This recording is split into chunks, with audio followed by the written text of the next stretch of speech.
So this is the Surface Duo, one of the two Microsoft smartphones that fold that they made. They unfortunately don't seem to be making these anymore because I felt like they were so close. The biggest problem being the software. It's just half-baked, and some of the things just aren't really thought through, like turning on the flashlight for the first time will almost certainly blind you. The gestures just don't really work effectively, but when everything is working well and you have an email up on the left and Notion up on the right and you are actually doing real work, it's almost game-changing because the form factor is almost perfect due to the lack of front display here. Samsung is the most popular folding smartphone manufacturer now, and all of their folding phones have a display in the front, whether it's the Z Flip or the Z Fold, whatever it is, they have that engaging display in the front. And what I like about this is that this phone is more intentional. So when I have my iPhone 12 mini, this is my daily phone for now. We'll see how the weekly using this phone goes.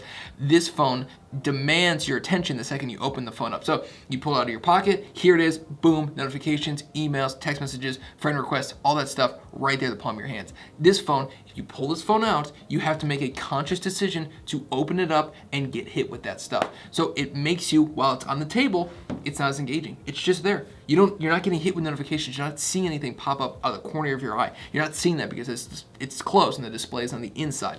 I love that. The displays themselves, 1800 by 1350 resolution. They're both 3x2 displays, and when added together, the 3x2 plus another 3x2, it's a 4x3 display. It's a fantastic display. It's got a huge crease down the center, but I think in terms of productivity, that's a really good thing. If you are just wanting to consume a bunch of content, I think that the crease down the center actually makes that harder. When you have the video displayed across both displays, it doesn't look good because there's a huge, almost half an inch crease in the center and difference between one screen and the other screen. There's a thumbprint reader on the side, which I really like. I think the way you get into it, that's probably about the best spot they could have put it, because if you put something on the back here and you plan on using the phone open like this, then obviously you can't reach it, but you can always reach around and hit the thumbprint on this side right there. It's not a perfect design. I think it's a great way to go about doing it though.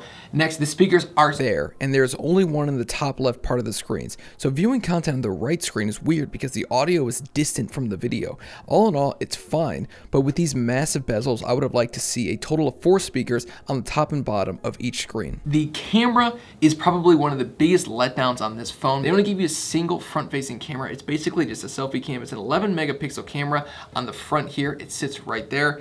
And let me close that app out and move this over. So you can see just sort of the user interface is good. And one of the things I like about this is that it's actually a nice looking picture. Like when you're looking at this, it's actually genuinely looking like a pretty solid video. The problem is that the sensor size is always going to be restricted because it's a front facing camera. That's what it is. It doesn't have the room on the back of a phone like this phone does or any monitor phone does to have a much larger sensor taking more light to make it look better. No camera, no AI tricks, no machine learning, none of that stuff is ever going to beat a bigger sensor.